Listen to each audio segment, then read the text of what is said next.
विष्णुपाद परमहंस प्रवर्तिकाचार्य दंडी स्वामी 108 श्रीमद भक्ति वल्लभ तीर्थ गोस्वामी श्री गुरुदेव महाराज के लिए नित्य लीला प्रविष्णु विष्णुपाद भक्ति दयित माधव गोस्वामी महाराज के लिए नित्य लीला प्रविष्णु विष्णुपाद भक्ति सिद्धांत सरस्वती गोस्वामी ठाकुर प्रभुपाद की जय। जय रूपानु गुरुवर्ग वृंद की जय। पंचतत्वात्मक गौर हरि की जय। तुलसी महारानी की जय। भक्ति देवी की जय। भक्तवत्सल नरसिंह भगवान की जय। नमाचार्य हरिदास ठाकुर की गौर प्रेमानंद। गुरुवे गौरी चंद्राय श्री राधिकाय तदालय कृष्णाय कृष्ण भक्ताय तद भक्ताय नमो नमः। श्री कृष्ण चैतन्य प्रभु नित्यानंद श्री अद्वैत गदाधर शिवासादि गौर भक्तवृंद। हरे कृष्ण कृष्ण कृष्ण हरे हरे हरे राम राम राम हरे। गुरुदेव करुणा करो। कल हम सुन रहे थे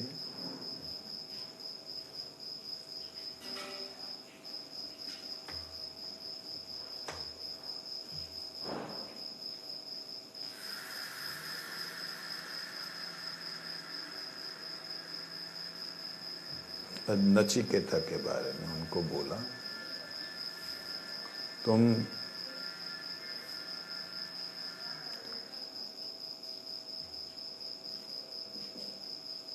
तर्क मत करो।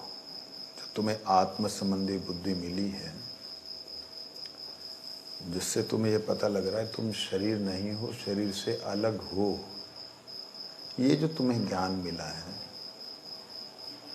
इस विषय में अब तर्क मत करो। क्योंकि जो मैं जानता हूं,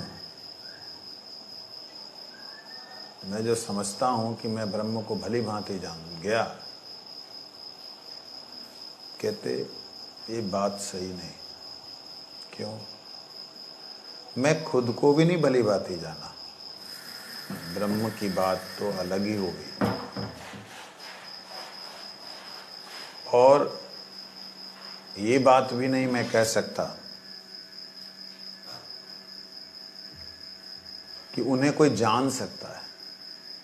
उनको कोई जान भी नहीं सकता। मैं तो जानता ही नहीं, उनको कोई नहीं जान सकता।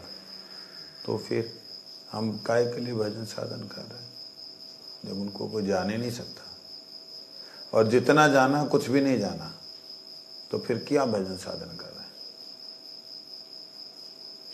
भजन साधन सिर्फ इसलिए है कि उनके भगवान को ये भाव आ जाए, भगवान के हृदय में, भगवान के भीतर ये भक्ति का हमारा एक संचार हो जाए कि प्रभु मेरी तरफ भी देखिए। जब वो देखेंगे, जितना % हम उसे ग्रहण करेंगे, उतना ही हम जान सकते हैं। साधारण मनुष्य भी जब तक अपने हृदय को नहीं खोलता, सामने वाला व्यक्ति उसके बारे में ज़्यादा कुछ नहीं बता सकता। वर्तमान बता देगा, थोड़ा भूत बता देगा, लेकिन अभी वर्तमान में क्या सोच रहा है, ये सब कुछ नहीं बता सकता। कई लोग क्लेम करते हैं कि हम बता सकते हैं, झूठ है। वो सिर्फ बता सकते हैं, वो एक सिस्टम बना रखा है। कुछ हद तक देख सकते हैं, कुछ हद तक बता सकते हैं, वो अपने बारे में भी नहीं बता सकते। तो भगवान के जो सेवक हैं, भगवान के जो दास हैं, उनकी यही विशेषता है कि वो सब में भगवान की कृपा को ही देखते हैं। इसीलिए वो ये कहते हैं कि मैं कुछ नहीं जानता हूँ उनके विषय में। तो आप क्यों सुन रहे हैं मेरे से, जब मैं नहीं जानता हूं? लेकिन जितना जानता हूं, उसका लेश मात्र भी तुम नहीं कुछ जानते। इसलिए तुमको सुनना चाहिए जो जानते हैं थोड़ा।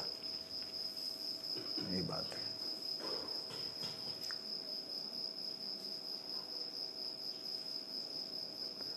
पुराणं मानवो धर्मः संवेदं चिकित्सितं आज्ञा सिद्धानि चत्वारि न हन्व्यानि हेतुभिः। सात्वत पुराण, मनु द्वारा उपदिष्ट धर्म, षडंग वेद और चिकित्सा शास्त्र, ये चारों भगवान की आज्ञा सिद्ध अर्थात आप्त वाक्य हैं। तर्क द्वारा इन चारों की हत्या या करना या ध्वंस करना उचित नहीं है। महाभारत में कहीं पे ये उल्लेख है कि ये पुराण जो हैं, वेद, उपनिषदें, मनु के द्वारा उपदिष्ट धर्म, ये सब भगवान की आज्ञा से ही प्रकट हुए हैं। इसका अभिप्राय ये होता है कि भगवान अगर अपना ज्ञान नहीं कराते तो ये क्या लिखते। तो भगवान की कृपा आज्ञा ही है। आगे कहते हैं, अचिंत भेदाभेद सिद्धांत ही वेद विहित सुविमल तत्व है। जीवों के परम चरम प्रयोजन के दृष्टिकोण से भी अचिंत भेदाभेद के अतिरिक्त कोई भी सत्य सिद्धांत नहीं दिखता। यहाँ पे एक बात बड़ी विचित्र आई है, जिस शब्द को कुछ लोग गलत अर्थ लगा सकते हैं। यहाँ कहते हैं अचिंत भेदाभेद के अतिरिक्त कोई भी सत्य सिद्धांत नहीं दिखता जिसका चिंतन ना कर सके। तो इसका मतलब गौड़िये ये कहना चाहते हैं, बाकियों की निंदा कर रहे हैं गौड़िये वैष्णव कि और कोई सिद्धांत सत्य नहीं है। ये तो अपराध है। आप एक सेकंड पहले एक लाइन में लिख रहे हैं कि इसमें तर्क नहीं करना। सारी जो सिद्धांत शास्त्रों के हैं वो सत्य हैं, सिद्ध हैं। एक लाइन में ये बोलें, दूसरी लाइन में बोलते हैं कि यही सत्य सिद्धांत है, इसके अलावा कोई और सिद्धांत नहीं। तो उसमें जो बाकी सिद्धांत बोले तो उनको तो आपने माना नहीं। कहते नहीं, उनको मान करके निष्कर्ष निकाला है कि कुछ भेद कहते हैं, कुछ अभेद कहते हैं। जो भेद कहते हैं कितना भेद है, जो अभेद कहते हैं कितना अभेद है, दोनों का जब विचार करते हैं तो अचिंत तत्व प्रकट होता है। चिंता से परे, दिमाग से बाहर।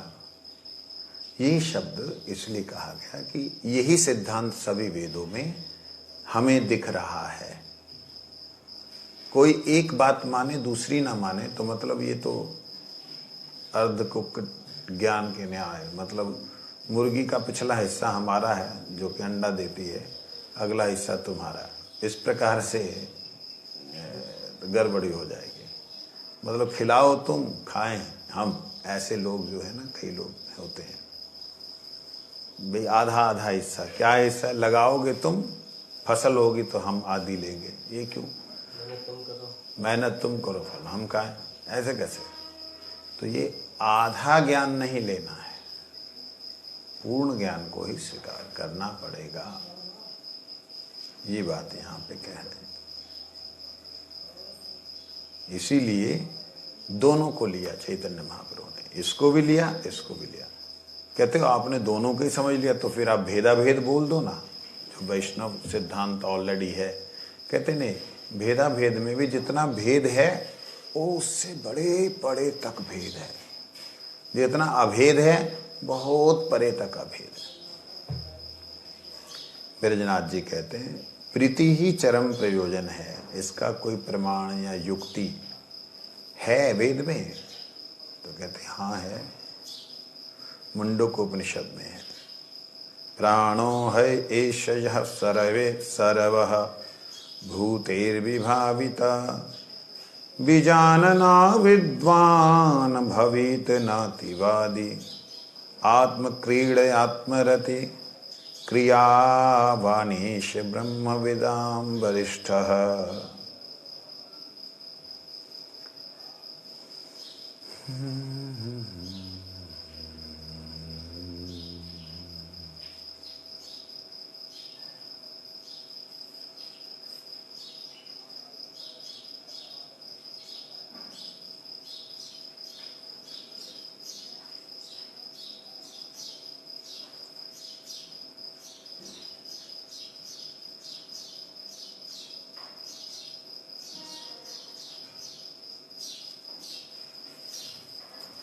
देखिए, ये मुंडक उपनिषद है। इसमें क्या कहते हैं? प्राणो हैषा यह सर्वम भूतिर्विभाति। जो प्राणियों के मुख्य प्राण हैं, जो समस्त भूत समुदाय में आत्मा के रूप में प्रकाशित हैं, उन्हें जो जानते हैं वे विद्वान प्रेम भक्ति रूप विज्ञान के द्वारा परम पुरुष को जानकर अतिवादी नहीं होते, ना अतिवादी।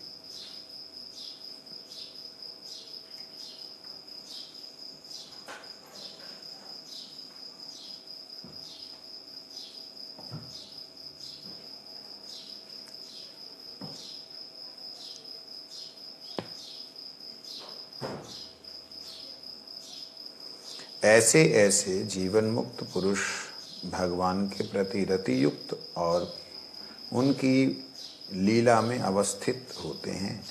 ऐसे पुरुष को ही ब्रह्मविद पुरुषों में श्रेष्ठ हैं। क्या कहते हैं? जो प्राणों में विचरण कर रहा है, अर्थात हमारे शरीर को जो चलाने वाला है वो है आत्मा, लेकिन आत्मा में जो विचरण कर रहा है, आत्मा को जो आनंद दे रहा है, वो क्या है? परमात्मा। कैसे? बहुत से उसके रूप हैं। उनमें से एक प्राण, प्राण शब्द का अर्थ यह भी होता है, ये जो सांस ले रहे हैं, ये जो सांस लिया जा रहा है, ये ब्रह्म की, ये परमात्मा की कृपा, या उनकी शक्ति, या उनकी ऊर्जा को ही पान किया जा रहा है। समझ लगी? यह है प्राण। तो प्राण के रूप में जो भूत प्राणियों में, पंच महाभूत को धारण किए हुए जो भूत प्राणी हैं, जो प्राण के रूप में जो परम तत्व ब्रह्म विचरण कर रहा है, इसको जो जानता है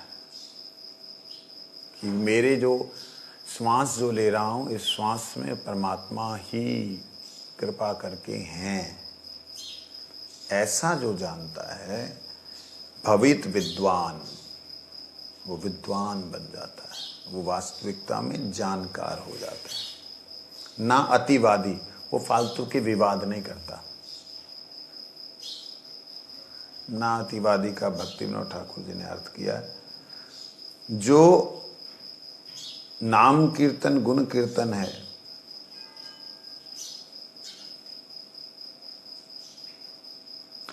जीवन मुक्त पुरुषों के लिए भगवान के गुण कीर्तन के अतिरिक्त और कुछ भी श्रेष्ठ कीर्तन का विषय नहीं होता। अतिवादी मतलब बहुत सी बातें बोलता है, बहुत से तर्क वितर्क करता है, ये अतिवादी होते, फालतू बोलने वाले। लेकिन कथा कीर्तन सारा दिन बोलते रहो, इसको अतिवादी नहीं कह सकते। समझ लगे भाई? ये भी तो लगातार सारा दिन एक कथा ही कीर्तन चल रहा है, ये भी तो अतिवादी है, बहुत बोल रहे हैं, बात बोल रहे हैं। नहीं है? हाँ, क्यों? वेद की वाणी को आप पाठ कर मंगल नहीं होगा? रावण का हुआ था और उसके जितने पाठी थे उन सबका हुआ था। वो वेद पढ़ने वाले जितने भी हिरण्यकश्यप के छात्रगण थे, सबका हुआ था। किसका हुआ? कल्याण, आत्म कल्याण अगर चाहते हैं, भगवान के गुण कीर्तन के अलावा और कोई चर्चा करने की जरूरत नहीं है।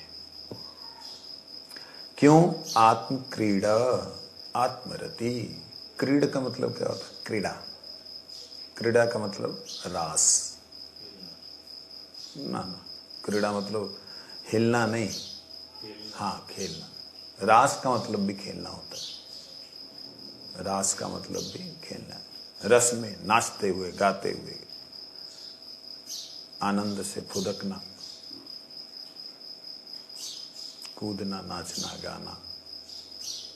आत्मरति, आत्मा में रति प्रीति होगी तभी आत्मा के साथ क्रीड़ा होगी। अब यहां आत्मा 2 बार प्रयोग किया गया, यहां आत्मक्रीड़, आत्मरति। अगर कहें अपने से तो आना चाहिए था स्वात्म क्रीड़ा रति, अपने आप से क्रीड़ा और रति करता है, वो ऐसा आना चाहिए। लेकिन आत्मक्रीड़ आत्मरति का मतलब है परमात्मा के साथ वो क्रीड़ा करता है, खेलता है, और परमात्मा में ही उसकी रति होती है। यहां आत्मक्रीड़ आत्मरति का ही अर्थ है। क्यों? क्रिया वानेश ब्रह्म विद्याम वरिष्ठ।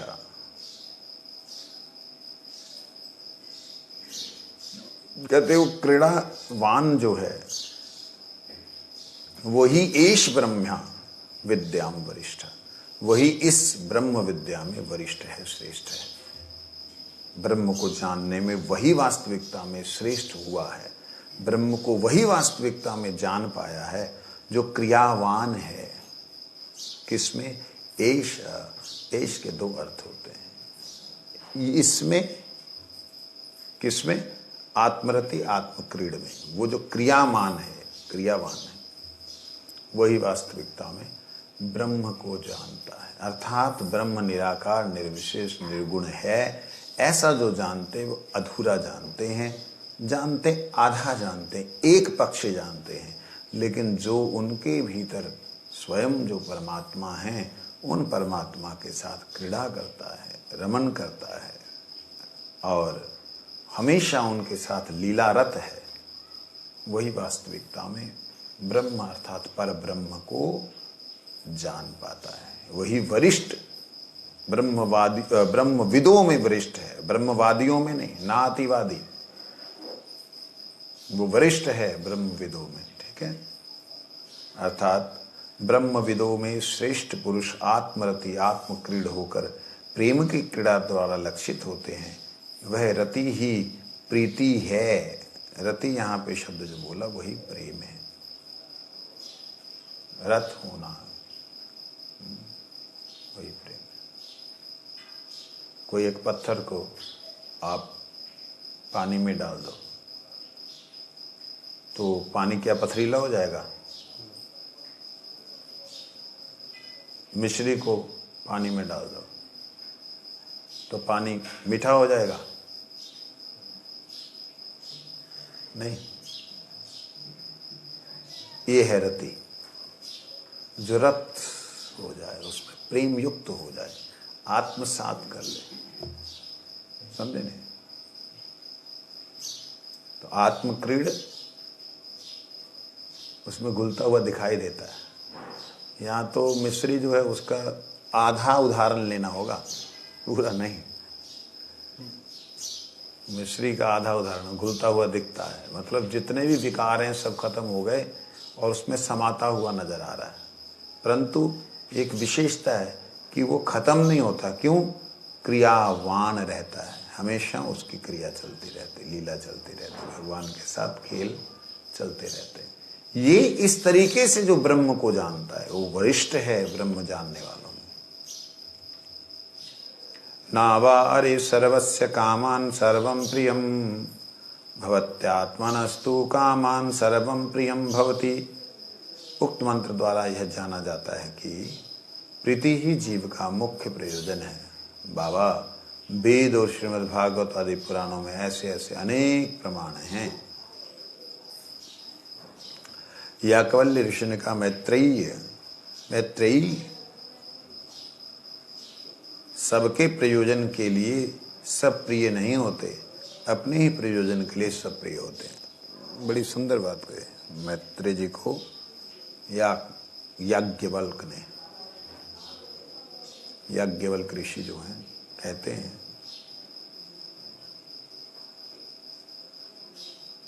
सर्वस्य कामाय सर्वम प्रिय। लोग कामना के लिए एक दूसरे के प्रिय होते हैं। कामना है इसीलिए प्रिय लगता है दूसरा, निष्काम प्रिय नहीं होते।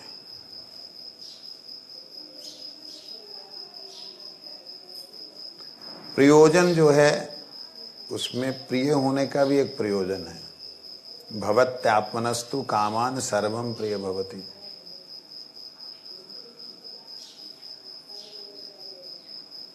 अपने स्वार्थ के लिए ही व्यक्ति दूसरे से प्रेम करता है। आप कृष्ण से स्वार्थ के लिए प्रेम करते हो?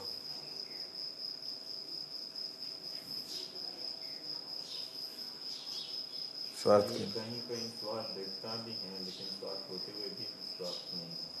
100% स्वार्थ है। आपको पता लगे वहां पे भूत प्रेतों से आपको दुख मिलेगा, जाओगे उधर? नहीं जाओगे। प्रेम होगा तो जाएंगे ना नहीं, प्रेम होगा क्या? प्रेम होगा मतलब उसमें तुम्हें भूत प्रेतों में ही आनंद आएगा, तब जाओगे। तुम जैसे हो वैसा तुम्हें अच्छा लगेगा, तब तुम जाओगे। स्वार्थ तो वहां रहेगा ही।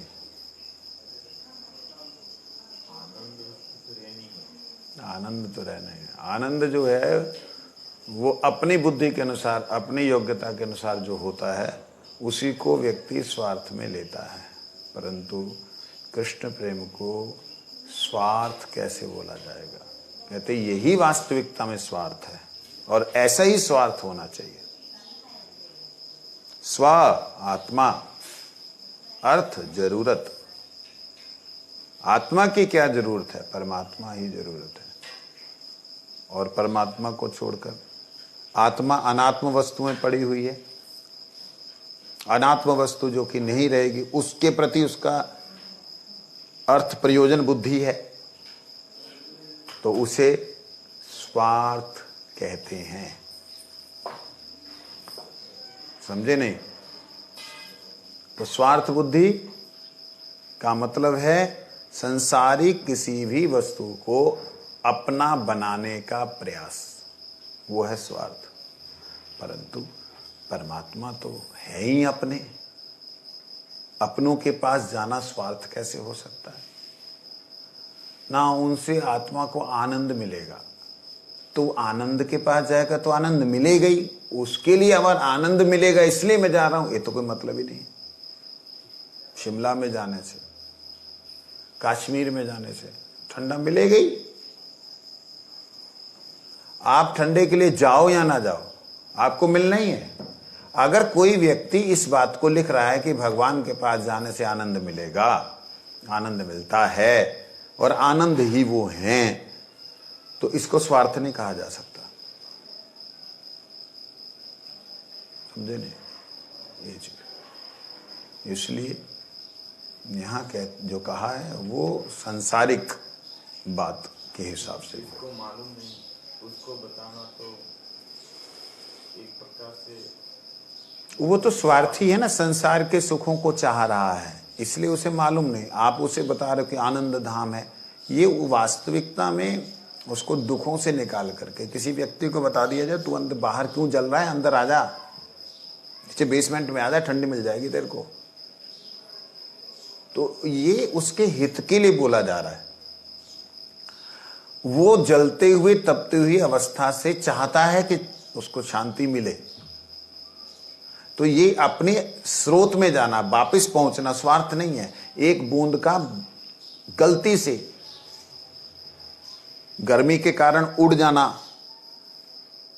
और उड़ करके हवा हो जाना, ये विकृत भाव है। लेकिन अगर बूंद वापिस आती अपने समुद्र में, तो उसको कहां से स्वार्थ बोला जाएगा? जब तक उसको जानकारी नहीं, तब तक उसके लिए स्वार्थ हुआ, और लेकिन जब जानकारी पूर्ण हो गई, अनुभव हो गया, तब तो उसके लिए वो स्वार्थ रहा नहीं। अज्ञानता में वो स्वार्थ दिखता है, लेकिन जब मालूम पड़ जाता है तो वो आत्मा के बिना नहीं रह सकती, परमात्मा के बिना नहीं रह सकती।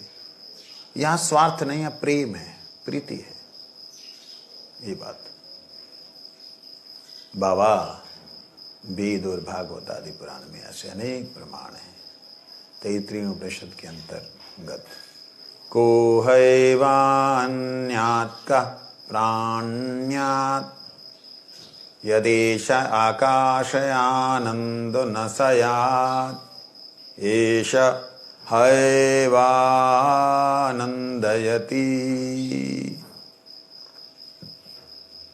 कहते परब्रह्म परमात्मा ही रस स्वरूप है।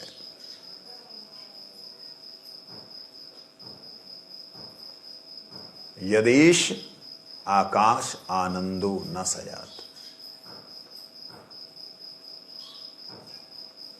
आनंद जो है वही रस है, रस को ही आनंद कहते हैं। जीव उस रस स्वरूप परब्रह्म को पाकर आनंदित होता है।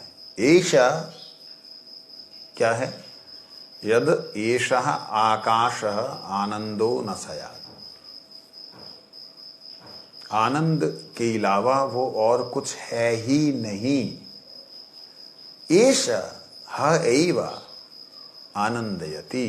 जो इसे प्राप्त करता है वो आनंद ही हो, आनंद को ही प्राप्त करता है।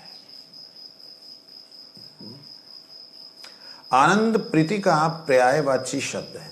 आनंद का मतलब प्रीति भी होता है। जहां प्रीति है वही आनंद है, चाहे वो कुछ भी हो, चाहे वो कष्ट ही क्यों ना हो, उसमें भी आनंद है। क्या कष्ट में आनंद है? हाँ, जहां प्रीति वहां आनंद है। माँ को कितना कष्ट होता है बच्चे को धारण करने में, बच्चे को जन्म देने में, लेकिन उसमें उसे आनंद मिलता है। क्यों? वहां प्रीति है। उसको पालन करने में खुद कष्ट हो रहा है, दर्द हो रहा है, तकलीफ है, लेकिन बच्चे के लिए बना रही है, पति के लिए सेवा कर रही है। पति भी कष्ट से तब काम काज मेहनत मजदूरी करके घर आया, वो भी प्रेम के वशीभूत हो करके, वो भी बच्चे को गोद में लेकर के सोता सोता उसको वो भी प्रेम करता है। क्या आनंद की घनीभूत अवस्था दुख में प्रणीत होती है? आनंद की घनीभूत अवस्था दुख में प्रणीत होती है। प्रणीत क्या? प्रणीत शब्द मतलब क्या होता है? बदल जाती। परिणित बोलते हैं उसको, बदलती नहीं उसको बोलते। नहीं, ऐसा नहीं होता। आनंद तो आनंद ही है। अगर आनंद है तो वो आनंद ही है, चाहे किसी भी अवस्था में हो। चाहे विरह हो तो भी आनंद ही है, चाहे मिलन हो तो भी आनंद ही है। मिलन से विरह में बहुत दुख होता है, लेकिन उस बहुत दुख के बाद जब मिलन होता है तो बहुत आनंद होता है। समझे नहीं? इसलिए वो दुख लगने पर दुख नहीं है, परम सुख है। राधा रानी से पूछो ना जाके, आप कृष्ण छोड़ के चला गया, आप उसको छोड़ दो। राधा रानी कहती मोरे यदि दिया दुख तार है महासुख। मेरे को दुख दे के अगर उन्हें आनंद मिल रहा है, मुझे जो दुख लग रहा है वास्तविकता में वो मेरे सुखों का राजा है। क्यों? क्योंकि वह मेरे गोविंद को आनंद दे रहा है। उनको आनंद मिलना, मेरा दुख और बढ़ना, मेरे दुख के बढ़ने से उन्हें का आनंद वर्धन हो रहा है, तो मैं दुखों का राजा समझती हूँ, इस सुखों का राजा समझती हूँ इस दुख को। तो वो चीज आप और मेरी समझ में नहीं आ सकती। ये प्रेम की बात है, वो तो इसमें समझ में नहीं आएगा। तो वो तो पराकाष्ठा हो गई ना। परंतु एक पत्नी, एक पति अपने बच्चे के लिए या आपस में एक दूसरे के लिए कष्ट पाने पे भी आनंद ही अनुभव करते हैं। क्योंकि वास्तविकता में जहां आनंद शब्द का प्रयोग हो रहा है वो आनंद प्रीति का ही पर्यायवाची है। प्रीति होगी तभी आनंद होगा। सिंपल सी बात। आनंद है तो प्रीति है। अगर तुम्हें एक दूसरे के साथ रहने में, तुम्हें एक दूसरे को देख करके आनंद नहीं आ रहा है, तो समझ लो प्रीति नहीं है। तो क्या है? या तो उदासीनता है या द्वेष है। दो चीजें हो सकती हैं, उदासीनता है या द्वेष है। सिंपल, बुद्धि में बैठा लो। इसीलिए तुम्हें एक दूसरे के साथ में रहते हुए आनंद नहीं आ रहा, इरिटेशन हो रही है, कष्ट हो रहा है, क्लेश हो रहा है। समझे नहीं? मुमुक्षु व्यक्ति मोक्ष को ही आनंद मानते हैं, इसीलिए वे मोक्ष के लिए पागल होते हैं। जो मुमुक्षु है, मोक्ष की इच्छा रखना वाला, वो मोक्ष को ही आनंद मानते हैं, मोक्ष में ही उनका प्रेम होता है।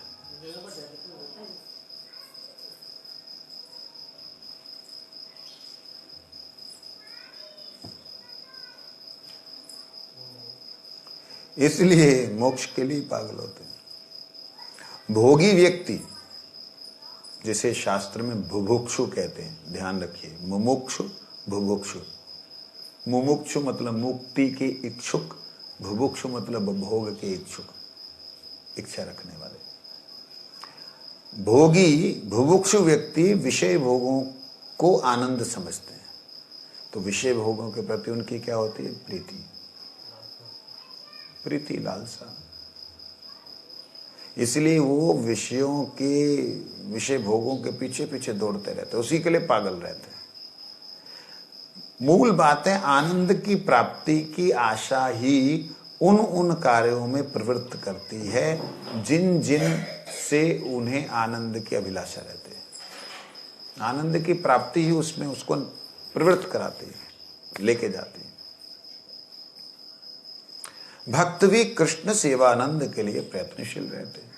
भक्त जो हैं वो भी कृष्ण सेवा आनंद के लिए, कृष्ण को आनंद बढ़े, कृष्ण को आनंद मिले, कृष्ण की ऐसी सेवा करे, ऐसा वस्तु बनाए, ऐसे ढंग से, मतलब भगवान की सेवा के लिए, गुरु की सेवा के लिए प्रयत्नशील रहते हैं। कल मैं एक बहुत बड़े एक महापुरुष के मुख से सुना कि गुरु ही परब्रह्म है, गुरु ही परमेश्वर है। ऐसा सुना। उसका मतलब वो अपने लिए नहीं कह रहे हैं, उसका मतलब ये है वो बलराम जी, श्री राधा रानी अथवा कृष्ण के लिए कह रहे हैं कि गुरु ही परब्रह्म परमेश्वर है। ये बात को समझना चाहिए। जब मैंने कल ये किसी को सुनाया, जब मेरे को आया, तो मैंने कहा कि देखो, वहां पर वो गुरु परब्रह्म जब बोल रहे हैं तो उनके लिए बोल रहे हैं, और उसके बाद जब वो कह रहे हैं कि गुरु सेवा सर्वश्रेष्ठ साध्य है, प्राप्ति है, ये जब कह रहे हैं तो आपके गुरु जी के लिए बोल रहे हैं, क्योंकि प्राप्ति आपने करनी है।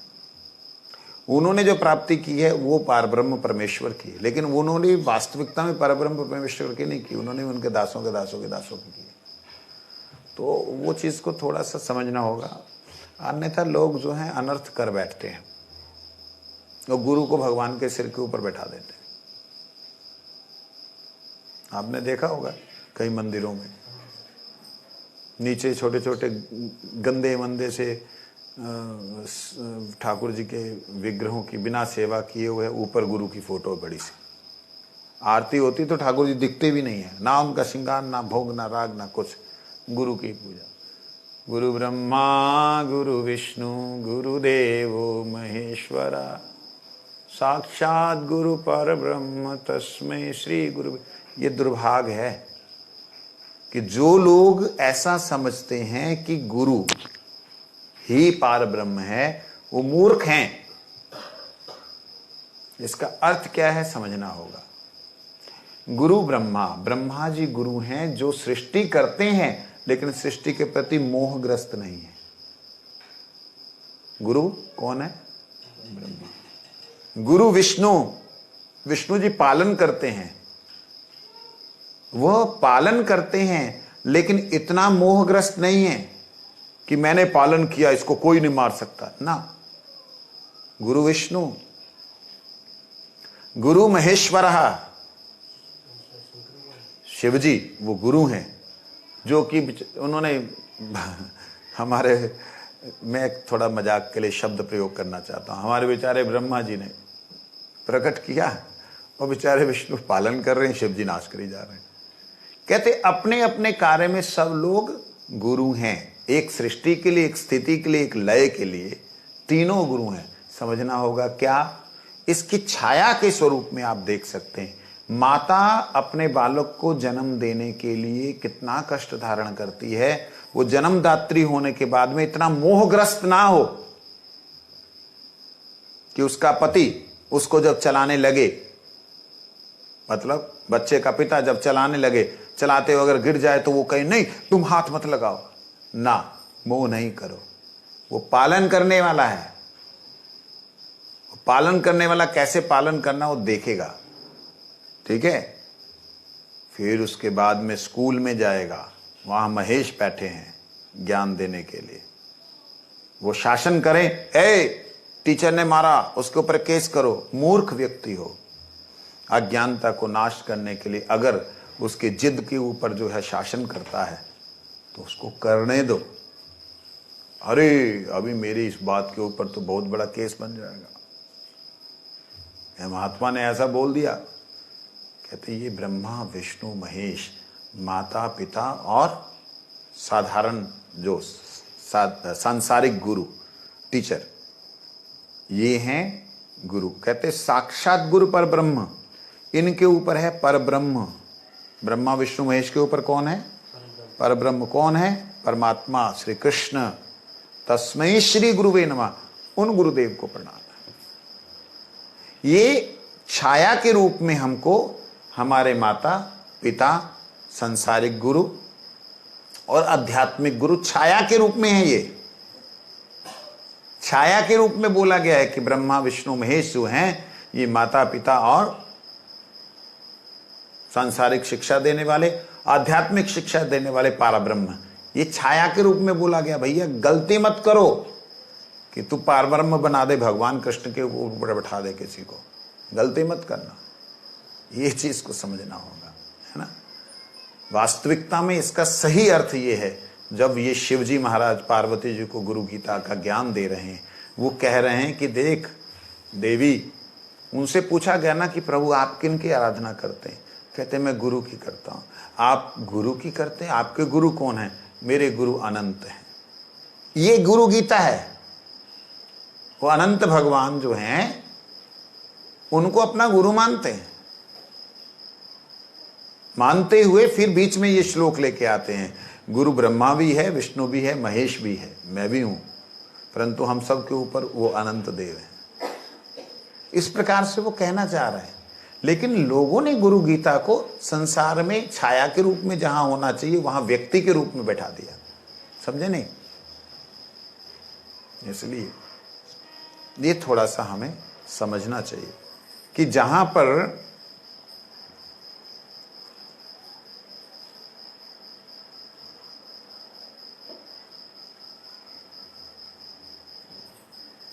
प्रीति होती है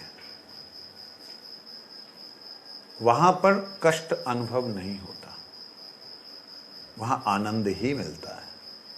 तो गुरु के प्रति भक्ति बोलने का मतलब, गुरु के प्रति प्रीति बोलने का मतलब ये नहीं कि आप भगवान को ही छोड़ दो, ये मूर्खता नहीं करनी, समझे नहीं। इसलिए यहां कहते हैं विषयी भोगों के पीछे दौड़ते दौड़ते रहते हैं, आनंद प्राप्ति की आशा में उन कार्यों में प्रवृत्त,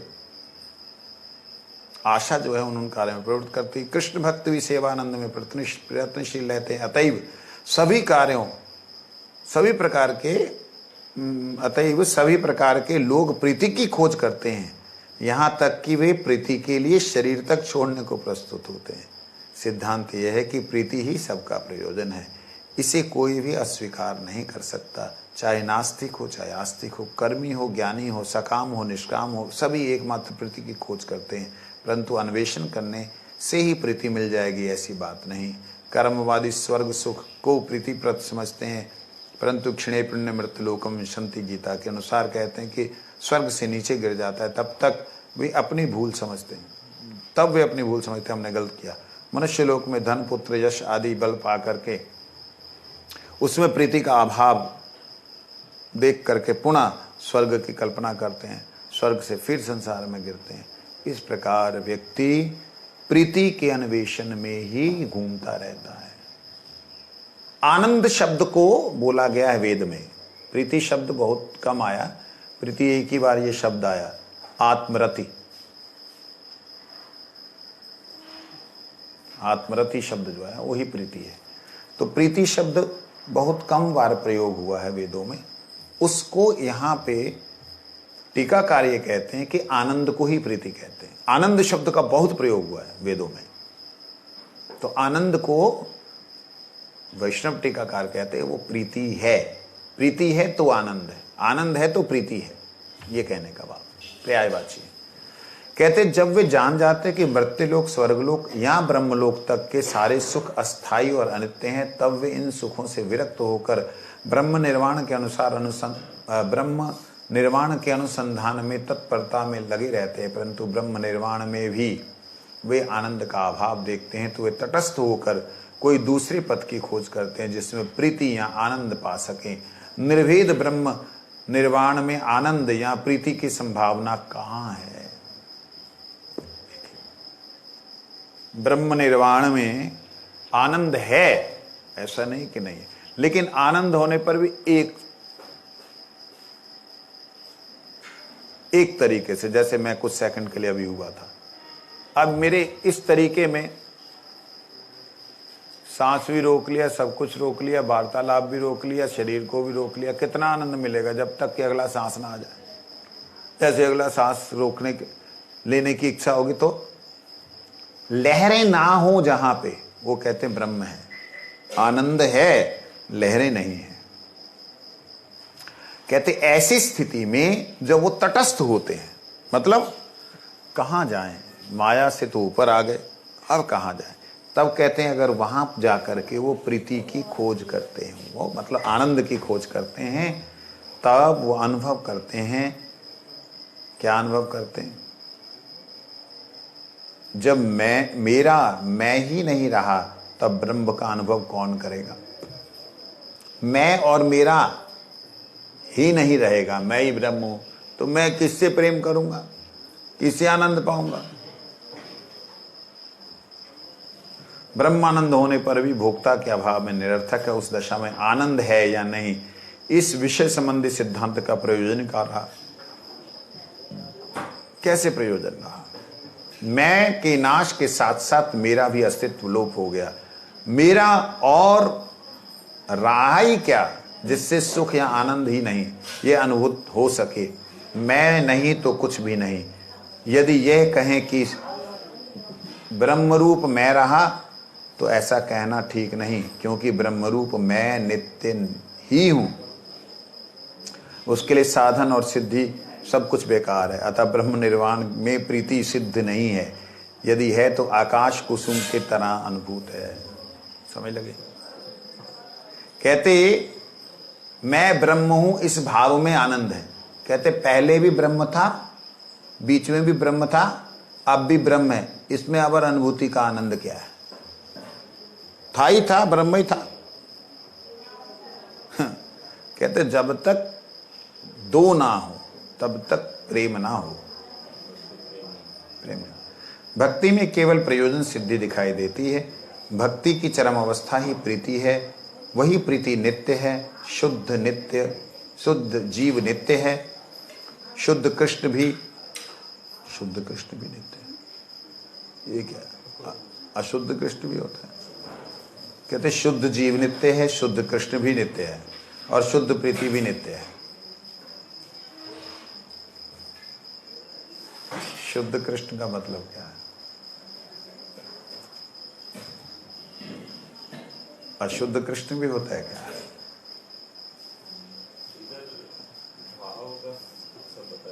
क्या?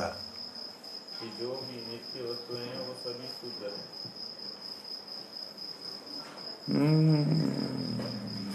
इसका मतलब ये है, इस संसार में कोई भी वस्तु हमारे को आकर्षण करके आनंद देने वाली है, उसको कृष्ण बोला गया। आकर्षण, आनंद, ठीक है।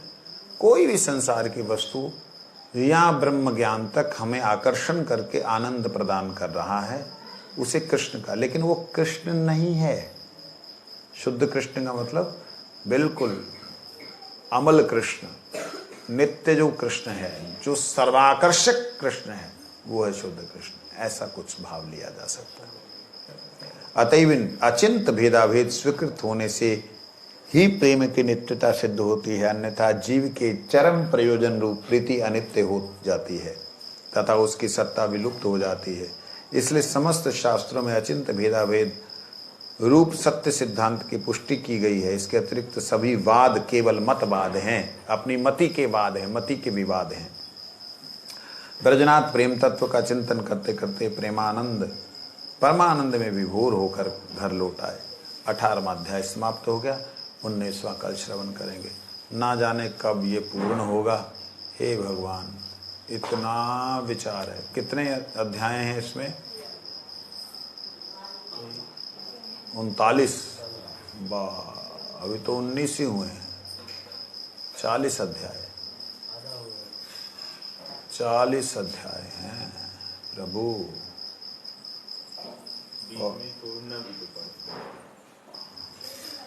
हे राम, आधा हुआ है।